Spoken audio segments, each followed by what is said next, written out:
O Gato Preto, de Edgar Allan Poe. Para a abstrusa, conquanto singelíssima narrativa que vou escrever, não espero nem solicito crédito. Doido seria eu se o esperasse, num caso em que os meus próprios sentidos repudiam a sua própria evidência. Contudo, doido é que eu não estou, e tenho a certeza de que não estou sonhando. Mas morro amanhã, e quero hoje descarregar a minha consciência. O meu fito imediato é colocar diante do mundo, singelamente, sucintamente e sem comentários, uma série de meros episódios domésticos. Nas suas consequências, estes episódios aterrorizaram-me, torturaram-me, aniquilaram-me. Não tentarei, porém, expô-los. A mim apenas um certo horror infundiram. A muitos parecerão menos terríveis do que barocos. Mais tarde, talvez apareça alguma inteligência que reduz o meu fantasma às humildes proporções de uma banalidade. Alguma inteligência mais calma, mais lógica e muito menos excitável do que a minha, que nas circunstâncias que eu, horrorizado pormenorizo, nada mais verá do que uma sucessão ordinária de naturalíssimas causas e efeitos. Desde a minha infância, que eu era apreciado pela docilidade e lhaneza da minha índole, tão bom era o meu coração, que até muitas vezes os meus companheiros faziam de mim o seu joguete. Tinha uma particular afeição pelos animais e os meus pais permitiam-me possuir uma grande variedade dos que eu mais apreciava. E com estes passava a maior parte do tempo, nunca me sentindo tão feliz como quando lhes dava de comer ou os acarinhava. Esta peculiaridade de caráter intensificou-se com a idade, e quando cheguei a homem, era dela que eu auferia uma das minhas principais fontes de prazer. Aqueles que nutriram uma afeição profunda por um cão fiel e atilado, quase me dispensam do incômodo de explicar a natureza ou a intensidade do prazer que eu experimentava. Há alguma coisa na abnegação e no desinteressado amor de um animal que profundamente cala no coração daquele que teve frequentes ocasiões de apreciar a fútil amizade e a fugaz fidelidade do que se chama homem. Casei cedo e tive a dita de encontrar em minha mulher um feitio adequado ao meu. Observando a minha predileção pelos animais, não perdi ensejo de adquirir os mais bonitos e interessantes.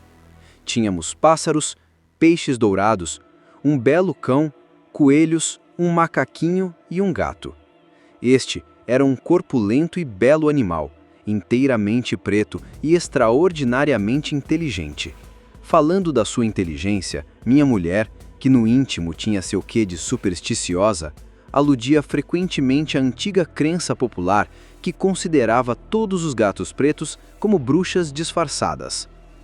Não quero dizer que ela afirmasse isto a sério, mas se menciono o fato, é pela única razão de que vem precisamente a propósito o recordá-lo.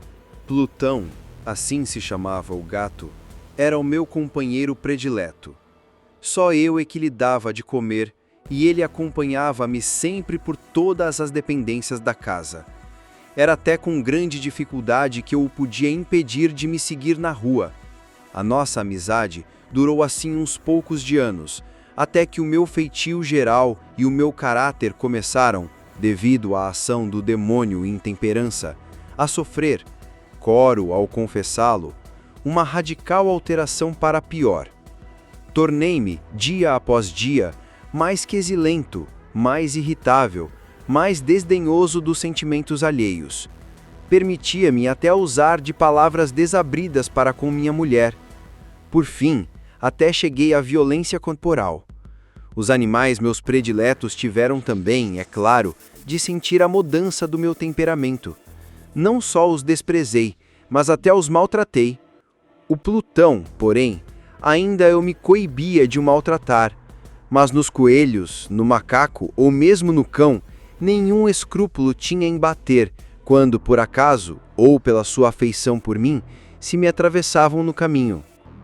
Mas a minha doença ia se agravando, pois que doença há comparável ao álcool? Até que, por fim, o próprio Plutão, que com os anos estava já um tanto rabugento, o próprio Plutão começou a sentir os efeitos do meu mau gênio. Uma noite, recolhendo a casa muito intoxicado pelo álcool, pareceu-me que o gato evitava minha presença. Agarrei-o, mas, no susto que lhe causou a minha violência, mordeu-me levemente a mão. Apoderou-se de mim, num relance, uma fúria demoníaca. Nem eu mesmo me conhecia já. A minha alma parecia ter já abandonado o meu corpo, e uma maldade ultrademoníaca, alimentada a álcool, impregnava cada fibra do meu ser. Tirei do bolso do colete um canivete, abri-o, agarrei o pobre bicho pela garganta e, resolutamente, cortei-lhe um olho, arranquei-lhe-o da órbita. Coro, ardo, tremo ao descrever a abominável atrocidade.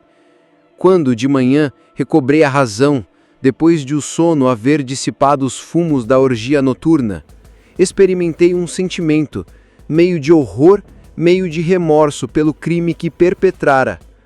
Mas era, na melhor das hipóteses, um sentimento frouxo e equívoco, e a alma mantinha-se indiferente.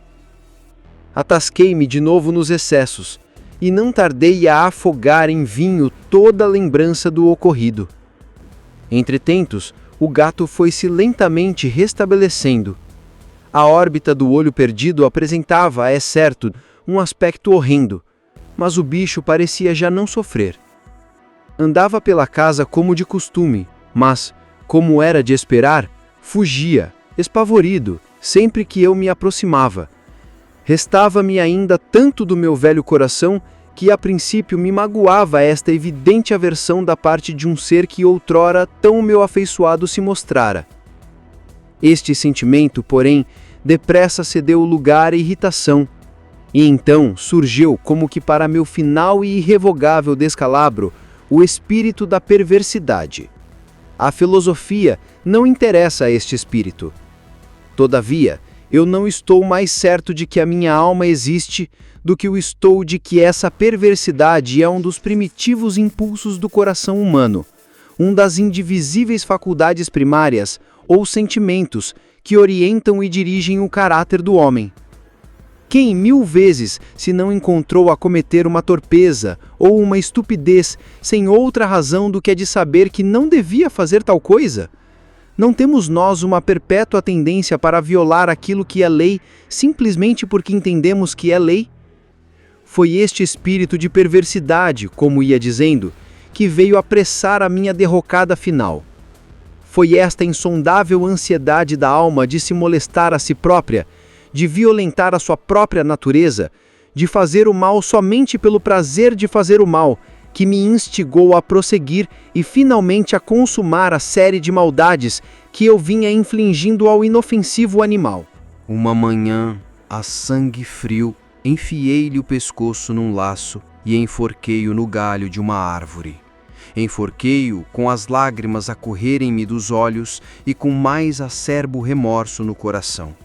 Enforquei-o porque sabia que ele fora meu amigo e porque sentia que ele nenhum motivo me dera para o maltratar.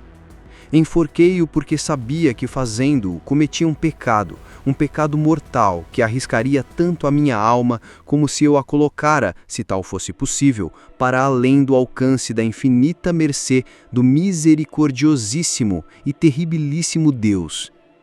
Na noite do dia em que perpetrei esta cruel façanha, fui acordado de sono pelo grito de fogo. Estavam em chamas os cortinados de minha cama. Toda a casa estava a arder. Foi com grande dificuldade que eu, minha mulher e uma criada nos conseguimos salvar. Foi completa a destruição. Perdi todos os meus haveres e abandonei-me, daí em diante, ao desespero.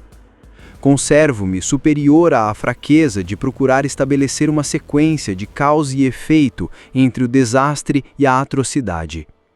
Mas estou pormenorizando uma cadeia de fatos e não quero que fique um só elo imperfeito. No dia imediato ao incêndio, visitei as ruínas. Das paredes, só uma ficara de pé.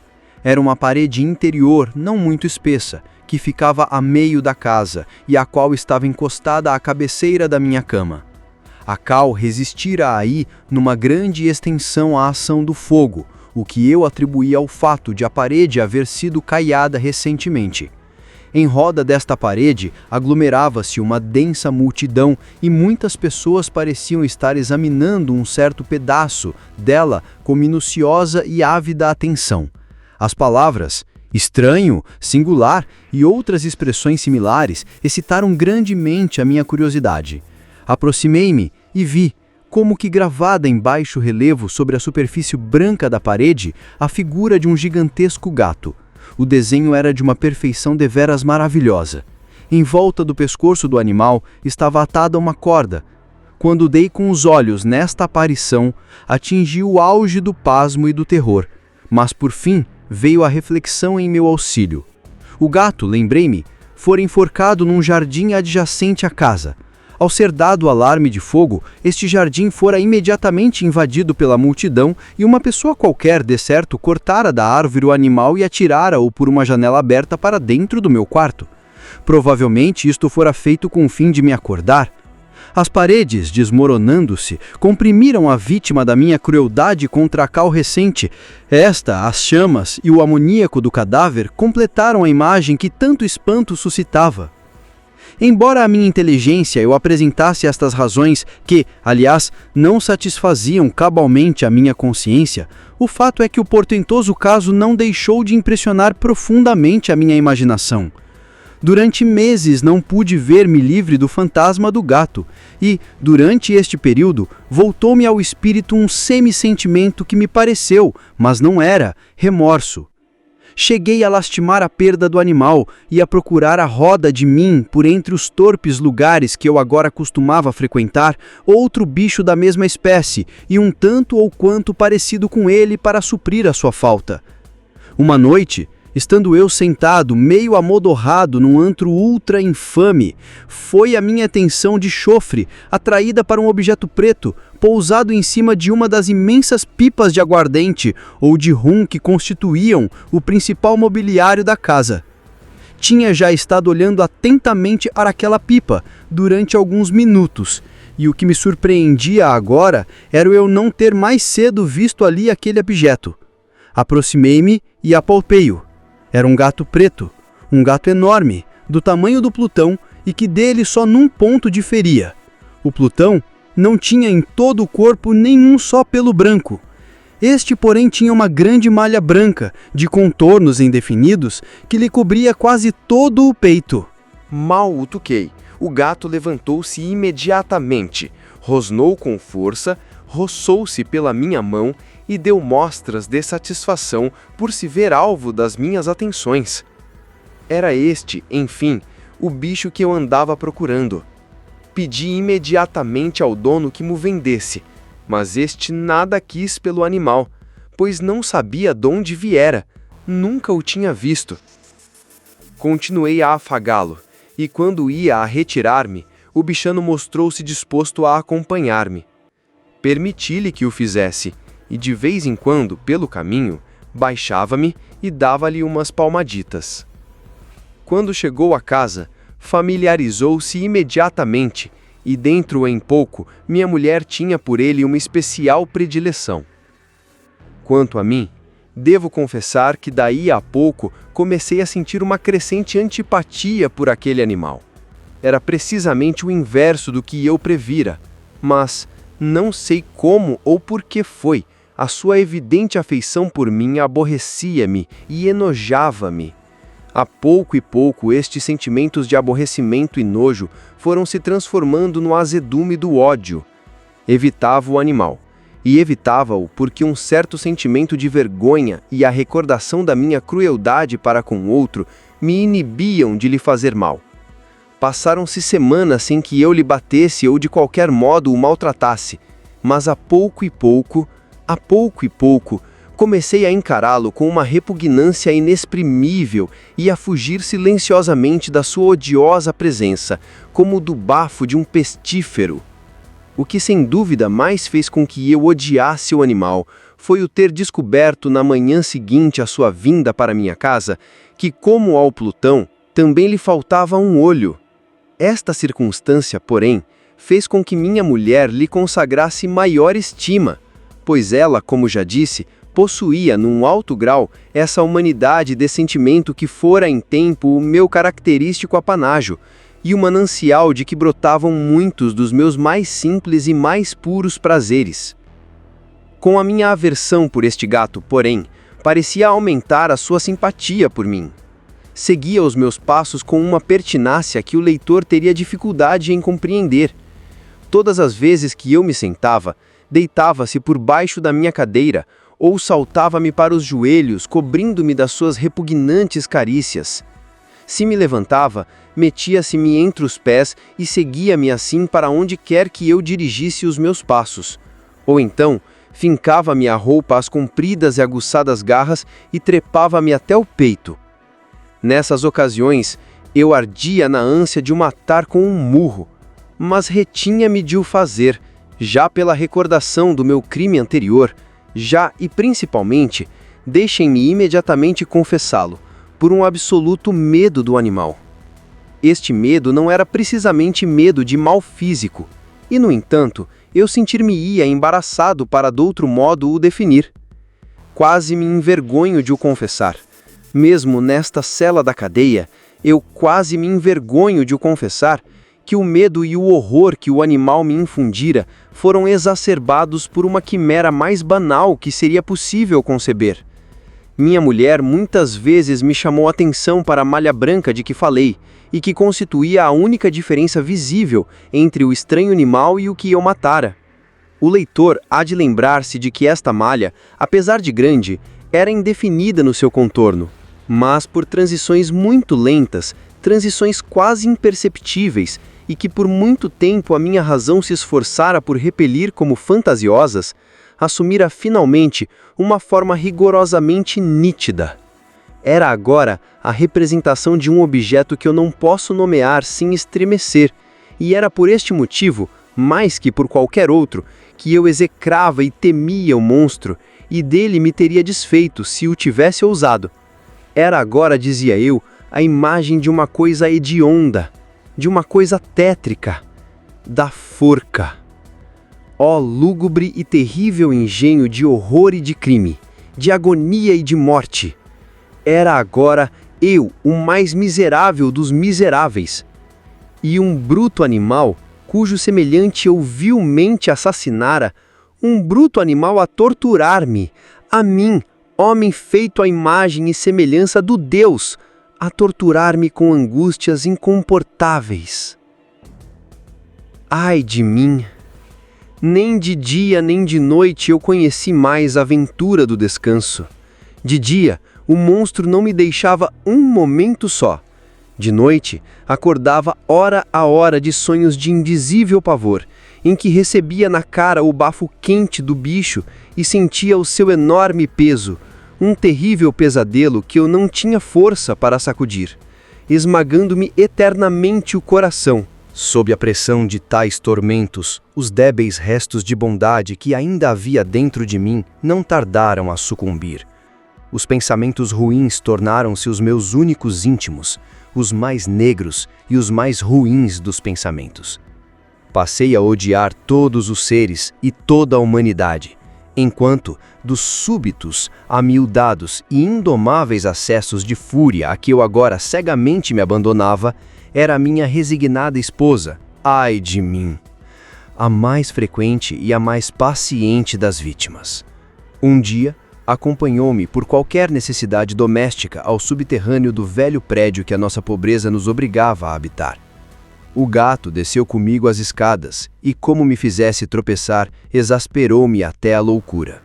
Agarrando no machado, esquecendo na minha cólera o pueril medo que até aí me detivera a mão, visei o animal e vibrei uma machadada, que o teria morto instantaneamente, se o machado tivesse obedecido ao meu desejo. Mas o golpe foi sustido pela mão de minha mulher. No auge de uma cólera mais que demoníaca, desenvencilhei dela o braço e cravei-lhe o machado no crânio. Caiu morta imediatamente, sem um gemido. Consumado este horroroso assassínio, apliquei-me, com toda a decisão, à tarefa de esconder o cadáver. Sabia que não podia retirá-lo de casa, nem de dia, nem de noite, sem correr o risco de ser visto pelos vizinhos. Atravessaram-me o cérebro muitos projetos.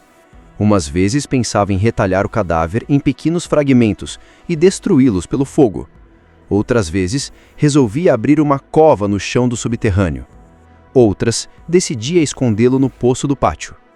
Outras ainda, achava que o melhor era metê-lo numa caixa com outras coisas e mandá-la por um carrejão para longe de casa. Finalmente, decidi-me pela solução que se me afigurou a melhor de todas: emparedar o cadáver, como se conta que faziam os monges da Idade Média às suas vítimas. Para isto, era magnífico o subterrâneo. As suas paredes eram de tijolos e haviam sido pouco antes revestidas de cal grosseira, que a umidade da atmosfera não deixara endurecer. Além disso, numa das paredes havia um falso, restos antigos de uma chaminé ou de um fogão, que fora depois revestido de maneira a ficar igual ao resto do compartimento. Certifiquei-me de que podia prontamente deslocar nestes sítios tijolos, esconder o cadáver e tapar a parede de maneira a ninguém poder enxergar o mínimo vestígio suspeito. E não me enganei neste cálculo.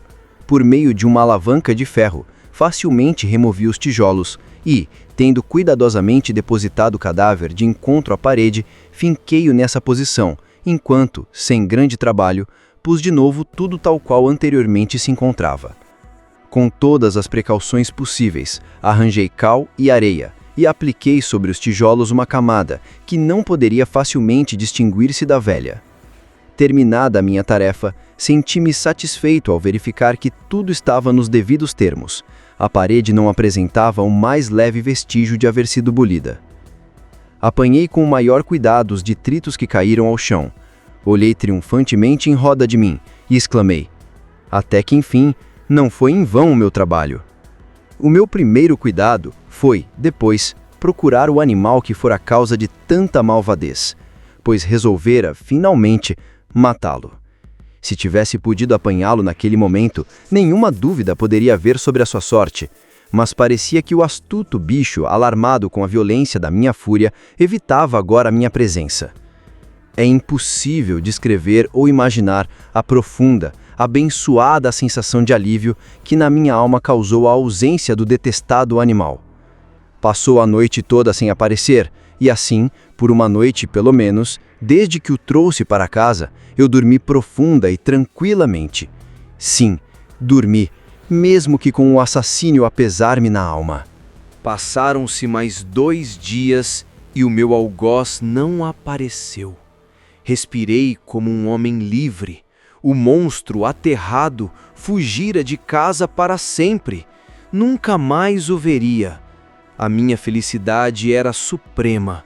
O meu negro feito pouco me inquietava.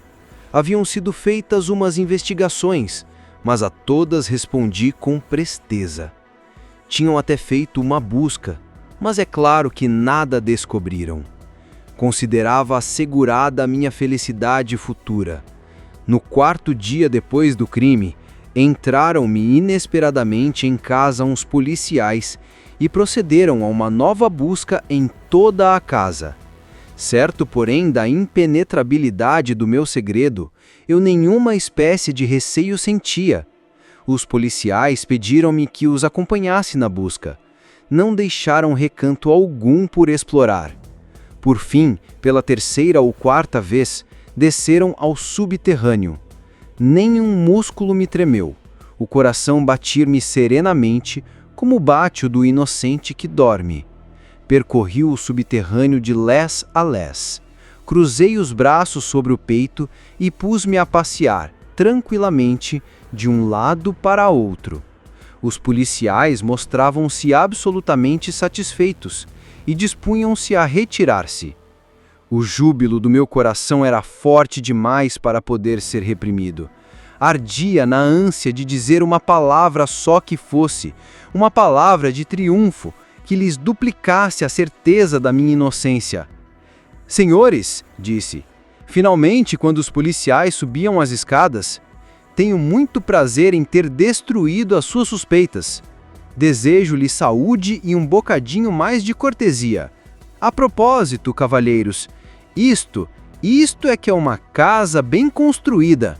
No desvairado desejo de dizer alguma coisa, eu mal sabia o que dizia. Permitam-me dizer-lhes que é uma casa excelentemente construída. Vejam estas paredes, são de uma solidez a toda prova. Ao proferir estas palavras, por mero frenesi de bravata, bati fortemente com uma bengala que tinha na mão no sítio da parede onde estava oculto o cadáver da esposa da minha alma. Mas Deus me proteja e me livre das garras do demônio. Ainda bem se não tinha apagado o eco das pancadas quando ouvi uma voz oriunda do túmulo, um grito, a princípio abafado e entrecortado, como soluçar de criança, e depois engrossando e dilatando-se até se transformar num berro longo, retumbante, absolutamente anômalo e inumano. Um uivo, um grito ululante, misto de horror e de triunfo, como só do inferno poderia sair simultaneamente das gargantas dos réprobos na sua agonia, e dos demônios que exultam com os sofrimentos de suas vítimas. Loucura seria falar dos meus sentimentos. Desmaiei e caí de encontro à parede. Por uns momentos os policiais quedaram-se imóveis nas escadas, no auge do terror e do assombro. Passados esses momentos em que a surpresa os paralisara, 12 braços vigorosos atiraram-se à cal da parede. Caiu logo toda de uma vez. O cadáver, já muito decomposto e coalhado de sangue, surgiu de pé ante os olhos atônitos dos espectadores. Empoleirado sobre sua cabeça, com a boca rubra distendida e o olho único faiscante, estava o hediondo animal cuja manha me levara ao assassinato e cuja voz denunciante me entregava às mãos do carrasco. Havia-o entaipado dentro do túmulo da minha mulher.